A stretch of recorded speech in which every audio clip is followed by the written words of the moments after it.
mountains, shadowy forests of Mexico lurk the Chinex, small, sinister beings of Aztec mythology, creatures twisted by the ancient secrets of the underworld. Known as guardians of the wild, these entities are said to protect mountains and creatures, but their methods are anything but gentle.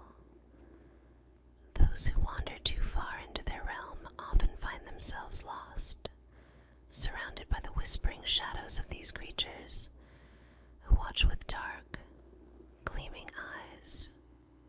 The Chineques appear as tiny men and women, but don't let their size fool you.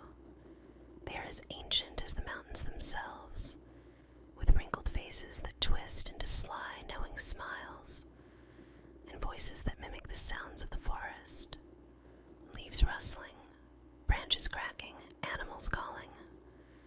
They're often spotted just out of reach, watching intruders with a curious, malevolent gaze. And if you catch a glimpse of them, it's already too late. Legend has it that the Chinex guard their sacred lands with ruthless cunning. If they catch you trespassing, they'll trap you in their twisted labyrinth of roots and shadows, luring you deeper and deeper until you're utterly lost. And for those unfortunate enough to cross their path directly, the Chinex are said to steal a part of your spirit, leaving you hollow, haunted, a mere shadow of your former self.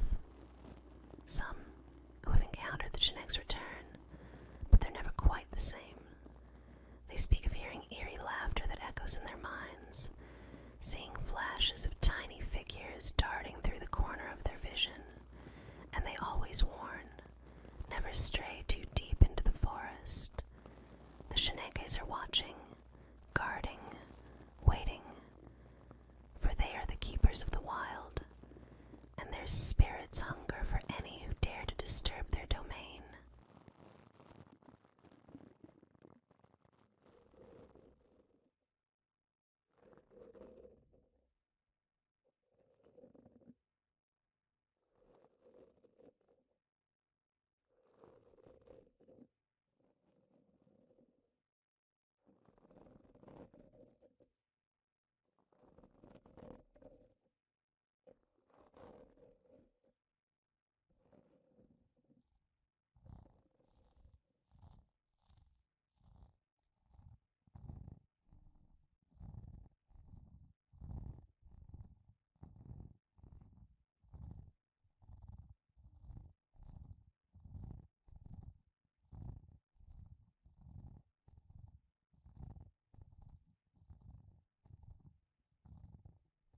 In the dimly lit chambers of Spanish folklore lies a chilling legend about the Castilian lisp, a haunting echo that whispers through the language itself.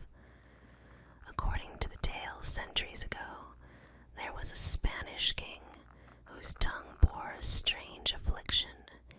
His speech was marked by an unnatural lisp, a soft but chilling hiss that crept into every word, bending the sounds like twisted vines.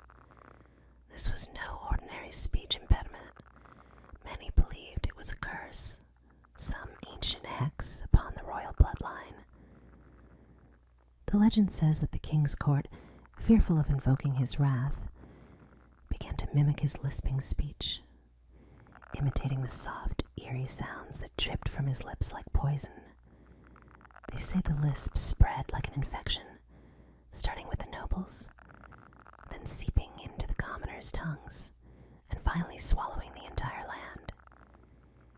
It became known as the Castilian lisp, a language haunted by a ghostly sound, forever marking Spanish speech with the king's cursed voice. But there are darker layers to the tale.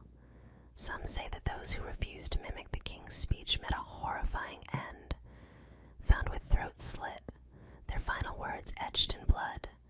Shadows of resistance were snuffed out like candles, until all that remained was the unnatural lisp echoing through Spain. To this day, in the twisting alleys of old Spanish towns, people claim to hear it. Late at night, When the streets are silent and the air grows cold, you might catch a ghostly hiss, the faint chilling echo of a sound long forgotten but never gone. Some say it's the king himself, his spirit lingering, enforcing his cursed speech on the living. Others believe that the lisp is a specter in the language, an ancient whisper that slips from the mouth of those who speak it, bound to a promise no one remembers making. So, when you hear the peculiar sound of the Castilian lisp, listen closely, for you might just hear a voice from beyond, a phantom king, still whispering, still lingering, haunting the language of his people with every breath.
In the eerie world of fame, there lies a chilling superstition, the celebrity death rule of threes. It's a whispered belief, an unshakable omen that warns of impending doom among the glittering lights of Hollywood, politics, and stardom. When one celebrity falls, fans and the media alike brace themselves, knowing all too well that this is merely the beginning, a grim countdown until two more lives are claimed. They say that death has a peculiar hunger for threes, a dark, insatiable pull. Once the first life is taken, a sense of dread seeps through the industry, thick and unrelenting, and the clock begins ticking, its silent chimes echoing like a death knell. Paparazzi, fans, and celebrities themselves grow tense, waiting for the next blow to strike. One by one, names appear in the headlines, lives snuffed out like candles in the night. Some insist it's mere coincidence. Others believe that death itself is toying with them, reveling in the twisted rule it's written in shadows. People recall eerie patterns, clusters of stars who fell too close together, as if drawn by some unseen force. Musicians, actors, politicians, all succumb, as if they're unable to escape this chilling fate. Whispers claim that those marked by the rule feel an impending presence, a shadow lingering just out of sight.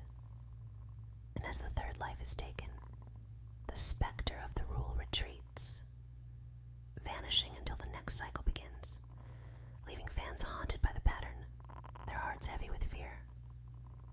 So next time you hear of a celebrity's sudden death, listen closely. You may feel the cold breath of fate, hear the ticking countdown, and wonder, who will be next? The rule of threes is always watching, an unseen predator stalking the world of the famous, waiting, calculating, until three more souls join its haunting collection.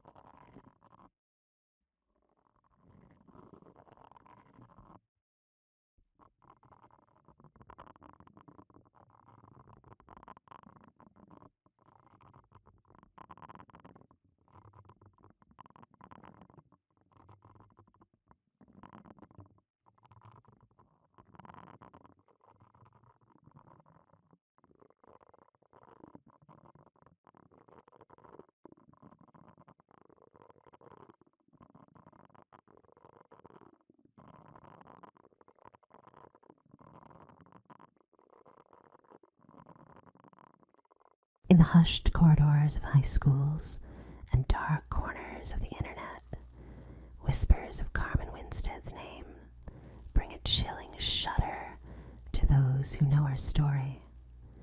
Carmen was just 16 when her life ended in one of the cruelest ways imaginable, a life stolen by her so-called friends and left to fester in the shadows of a sewer drain.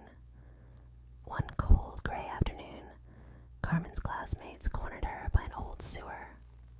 Teasing turned into shoving, and a sudden push sent her tumbling into the darkness below. The fall was brutal. She landed neck first on the cold, damp concrete, her final scream swallowed by the depths of the sewer. Her friends, faces pale with shock, ran, never confessing what they'd done. They claimed it was an accident, just a prank gone wrong. But the truth was much darker. Now, they say Carmen's spirit wanders, restless and vengeful, seeking justice for the betrayal she suffered. Those who receive her story in a chain message are warned. If you don't spread this tale, Carmen will come for you, and many who ignore the warning pay a terrible price. There are chilling accounts of those who laughed off the message, only to be found later with twisted necks, faces frozen in terror.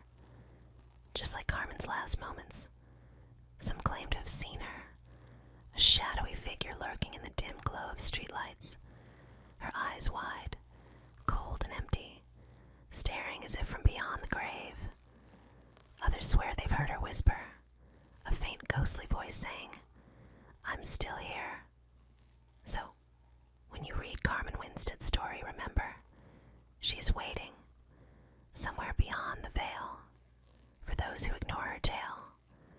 And if you choose not to share it, don't be surprised if you hear a soft whisper in the dead of night, or feel icy fingers brush your neck, reminding you that Carmen has never really left.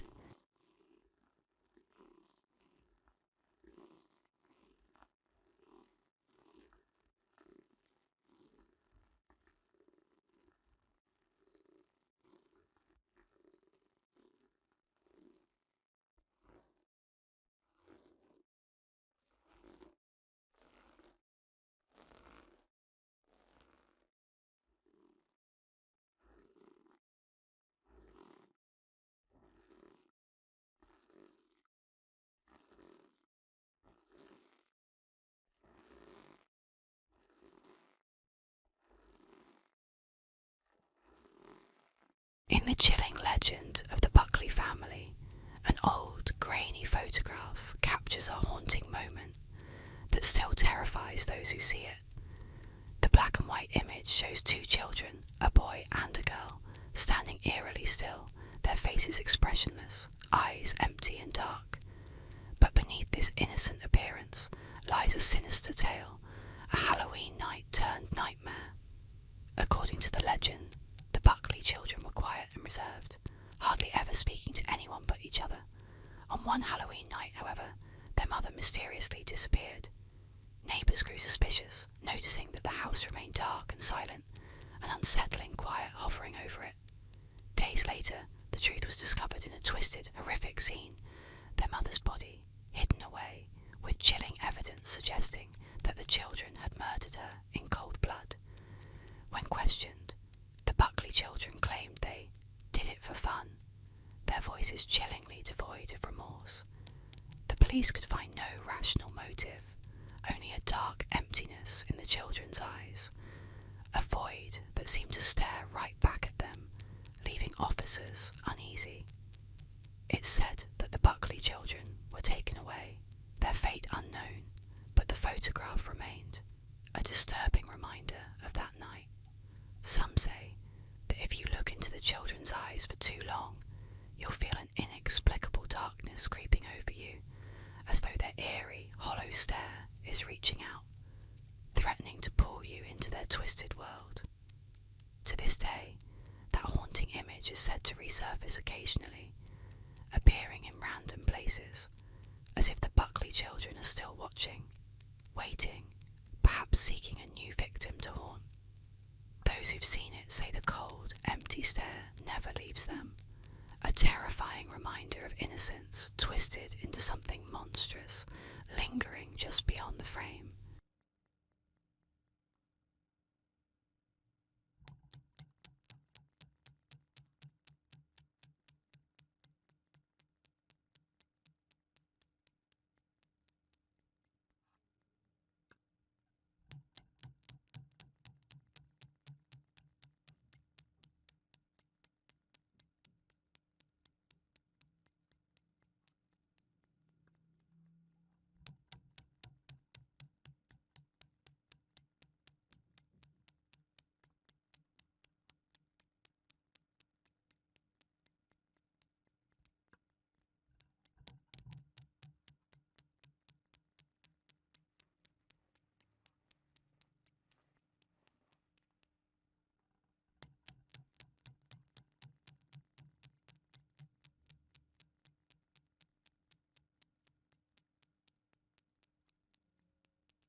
In hushed tones and whispered warnings, parents tell the terrifying tale of the blue star tattoo.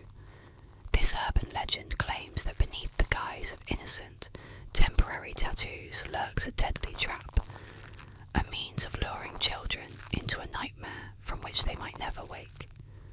Stories circulate of these small, colourful tattoos, often with a single bright blue star, handed out near schools, parks, or community centres.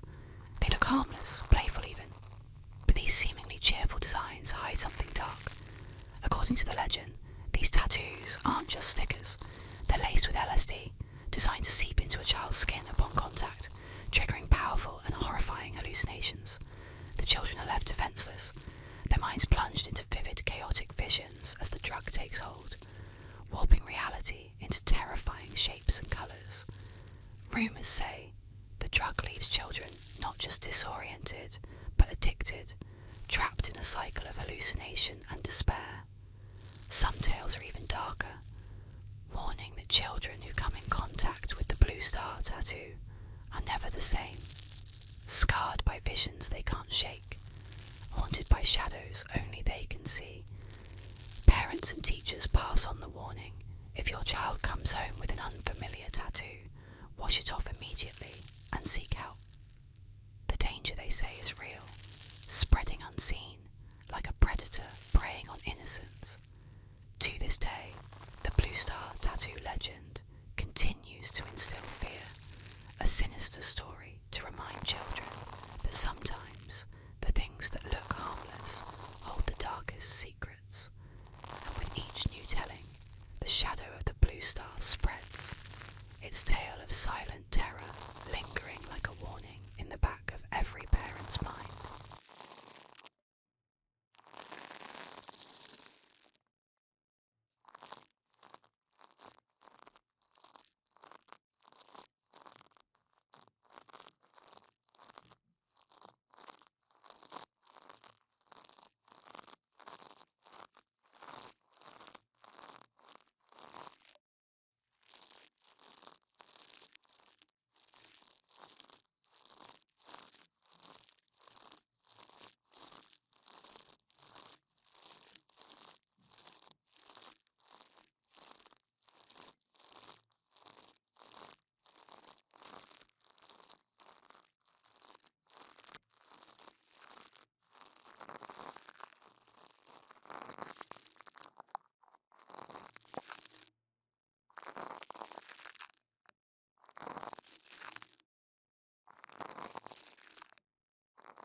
In the dead silence of the night, a woman returned home to an eerie sight.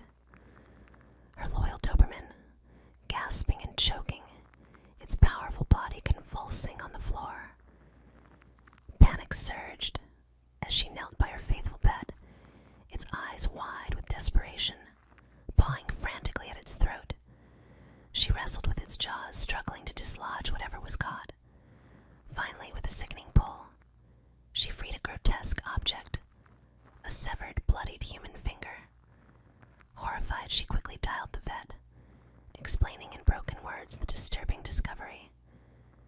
"Get here now," she urged, barely able to suppress the terror building inside her. Leaving her Doberman with the vet, she returned home, shaken but grateful her dog had survived the encounter. Yet as she walked into her darkened living room, a sudden chill ran down her spine. Her skin prickled as if she was being watched. Then came a soft, almost imperceptible sound. Something dragging across the floor, moving closer. She reached for her phone, heart pounding, and dialed the police, whispering her fears into the receiver. When the officers arrived, they searched the house. In the shadows of her bedroom closet, they found him, a man crouched and clutching his bleeding hand, his face twisted in rage and pain, his gaze wild. Her Doberman had done more than just protect. It had bitten clean through the intruder's fingers, forcing him into hiding as he bled out in her own home, lurking only feet away. As they hauled the intruder away, the woman shivered, realizing how close she had been to unspeakable horror. Her brave Doberman had saved her life, but the chilling reminder of those bloodied fingers, a haunting trophy of terror, would forever linger in her memory.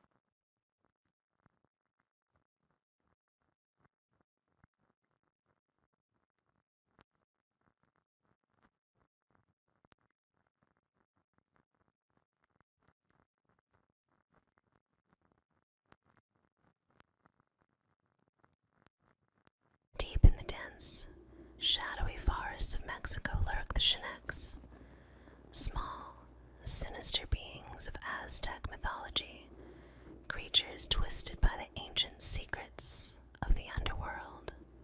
Known as guardians of the wild, these entities are said to protect mountains and creatures, but their methods are anything but gentle. Those who wander too far into their realm often find themselves lost, surrounded by the whispering shadows of these creatures, who watch with dark, gleaming eyes. The Shinekes appear as tiny men and women, but don't let their size fool you. They are as ancient as the mountains themselves, with wrinkled faces that twist into sly, knowing smiles, and voices that mimic the sounds of the forest. Leaves rustling, branches cracking, animals calling. They're often spotted just out of reach, watching intruders with a curious, malevolent gaze. And if you catch a glimpse of them, it's already too late. Legend has it that the Chinex guard their sacred lands with ruthless cunning. If they catch you trespassing, they'll trap you in their twisted labyrinth of roots and shadows, luring you deeper and deeper until you're utterly lost. And for those unfortunate enough to cross their path directly, the Chinex are said to steal a part of your spirit, leaving you hollow, haunted, a mere shadow of your former self.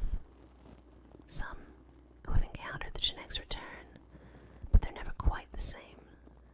They speak of hearing eerie laughter that echoes in their minds, seeing flashes of tiny figures darting through the corner of their vision, and they always warn, never stray too deep into the forest. The Chinex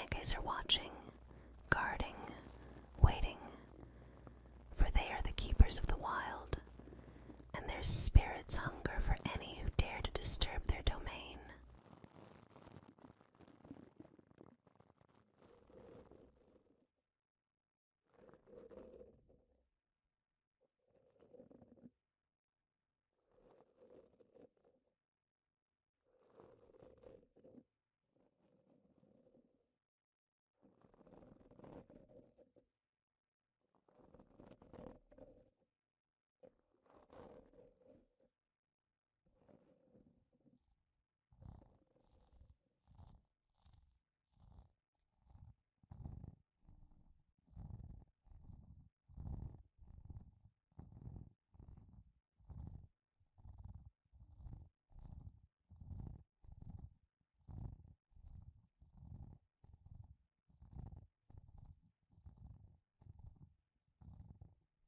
In the shadowed alleys of Greenock, Scotland, lurks a figure known only as the Catman, a creature half hidden in mystery and spine-chilling whispers. Since the 1970s, stories of this eerie figure have crept through the town, haunting those who hear them. They say he moves like a ghost, a filthy, gaunt figure with wild eyes that gleam with something both human and unearthly. His hands, calloused and dirt-streaked, reach out to catch his prey, rats, which he devours with chilling primal hunger, blood staining his fingers and lips. But it's not only his taste for rats that stirs terror. The legend claims he lives among wild cats, moving silently alongside them as though he were one of their own. The cats accept him, even protect him, slinking through the shadows as his ghostly guardians.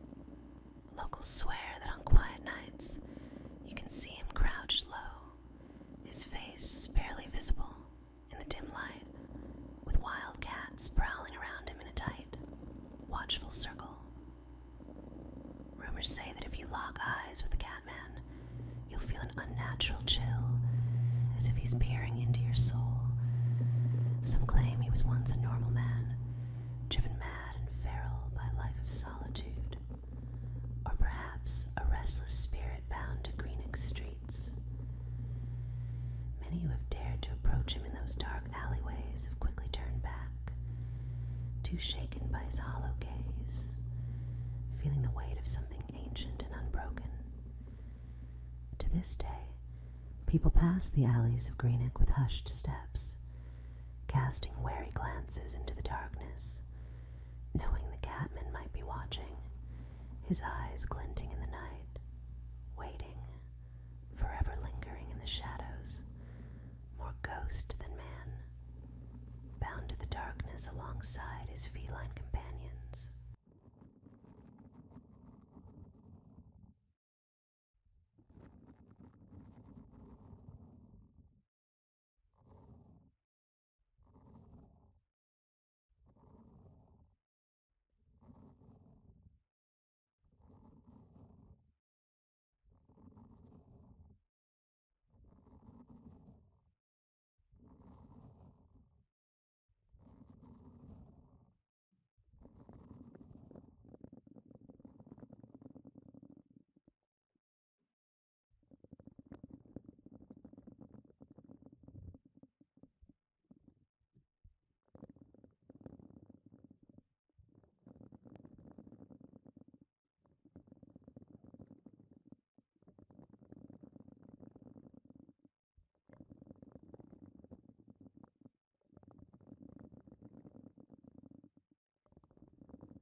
In the murky depths of the Pacific coast, beneath waves that hide countless mysteries, lurks a creature known to locals as Cadborosaurus, or simply Caddy. Tales of this monstrous sea serpent have haunted the people of British Columbia for generations. Dark, fearsome, and elusive, Caddy is said to dwell in the cold, shadowy waters of Cadboro Bay, emerging only when least expected to send shivers down the spines of those who dare venture too close.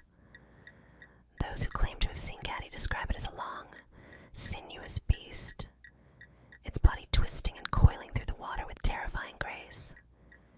Its head, reptilian and cold, rises silently from the waves, eyes glinting with a predatory intelligence, as if sizing up its next victim. The creature's mouth, lined with razor-sharp teeth, opens in a silent scream, promising a swift end to anything that crosses its path. Witnesses say that, at night, its scales reflect a ghostly shimmer, a faint glow that disappears as quickly as it appears, swallowed up by the ocean's darkness. Fishermen have reported feeling an eerie stillness in the water, and a natural quiet that settles before Caddy surfaces.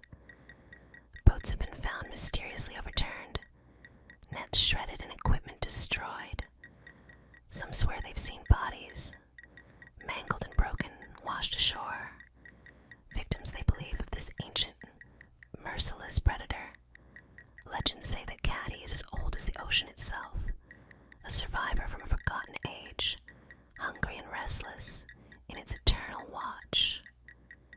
And if you ever find yourself alone on the waters of Catborough Bay, be wary. You might just glimpse a shadow beneath your boat. Feel the icy chill of something massive brushing against you from below. But remember, if you see Caddy, it's already too late.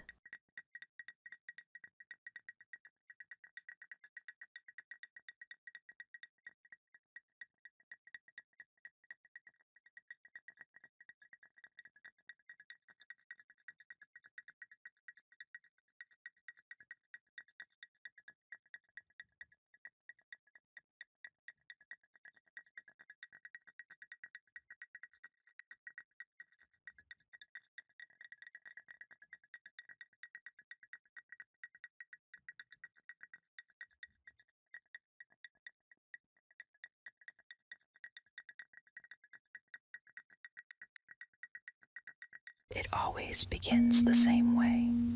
A driver alone at night, hearing something strange beneath their car. A dull, grinding noise, a scraping that sends a shiver up their spine. The road is empty, the darkness endless, and the driver pulls over, heart thudding, convinced it must be something serious. They step out into the silence, the cold night air biting against their skin. There's nothing around, only shadows, long and unnaturally still. They crouch down, peering beneath the car, their breath fogging in the cold. That's when it happens. A flash of silver, a brutal slice, and the driver screams. The pain is instant, searing as their ankles are cut open, tendons severed.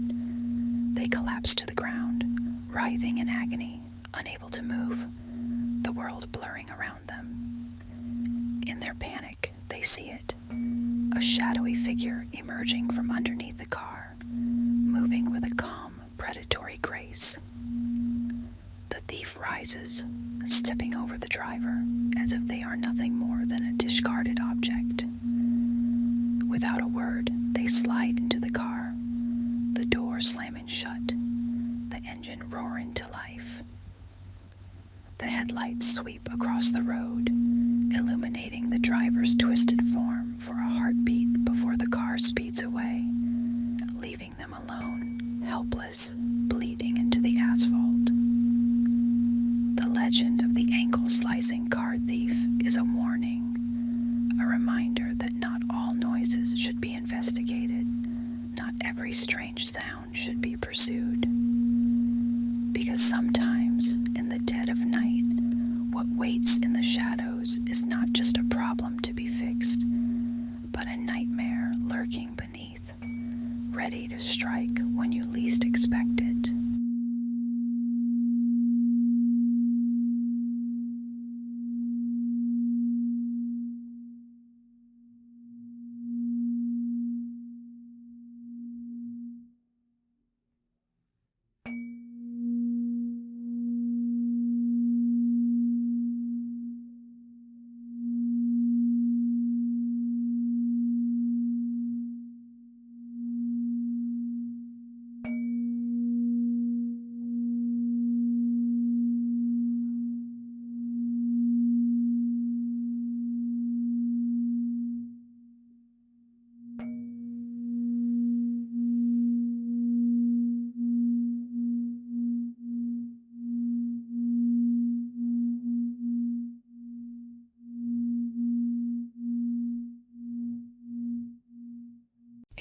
dense, mist-laden forests of North America, an unsettling figure roams, Bigfoot, or as the natives call him, Sasquatch.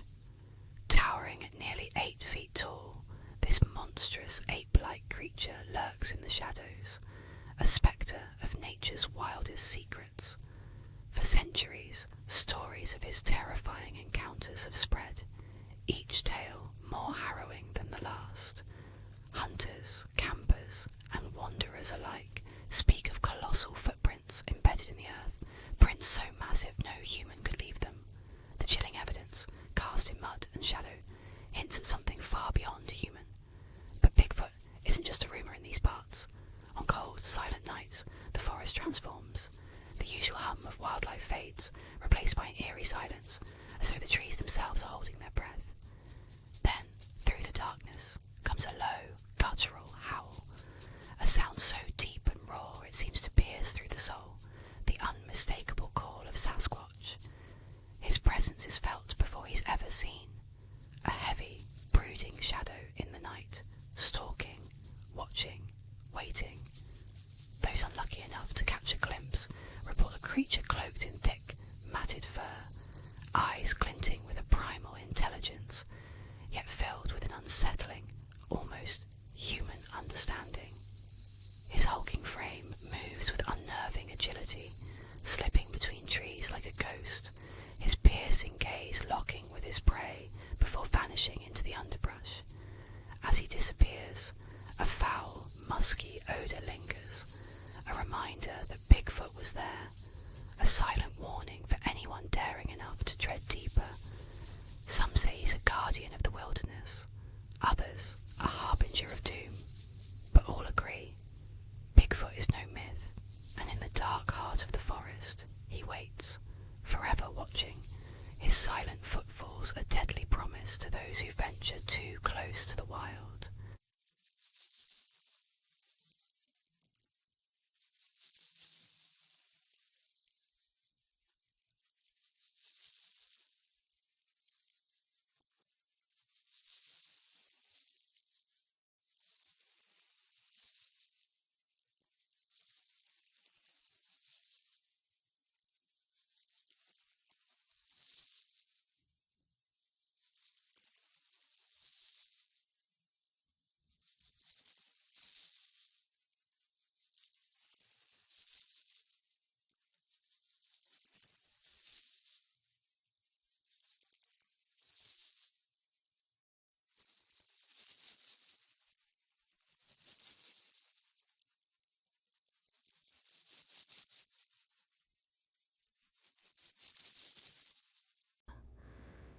In the haunting expanse of the Santa Lucia Range, there are whispers of shadowy figures, tall, silent, and unnervingly still, known as Los Vigilantes Oscuros to the early Spanish settlers.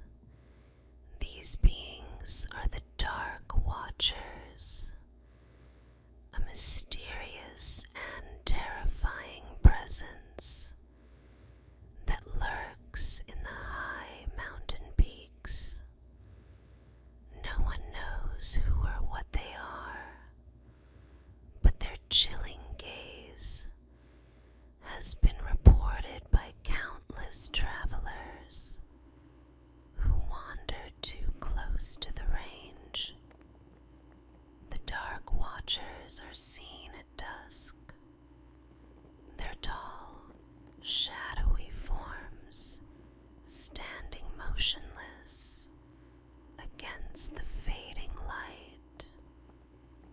They are figures of silence, black silhouettes, almost human in shape, but too large, too otherworldly to be real.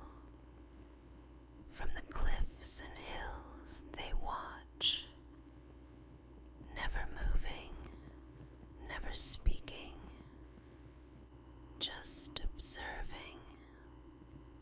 Some say their eyes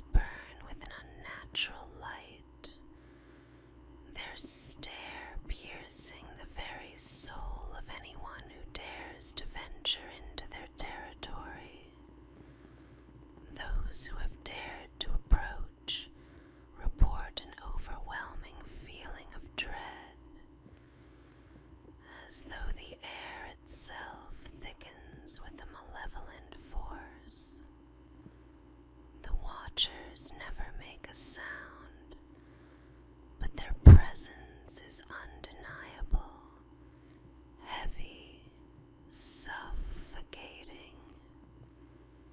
And when travelers turn to leave, they are often followed, as though something dark is trailing them through the shadows, just beyond their reach.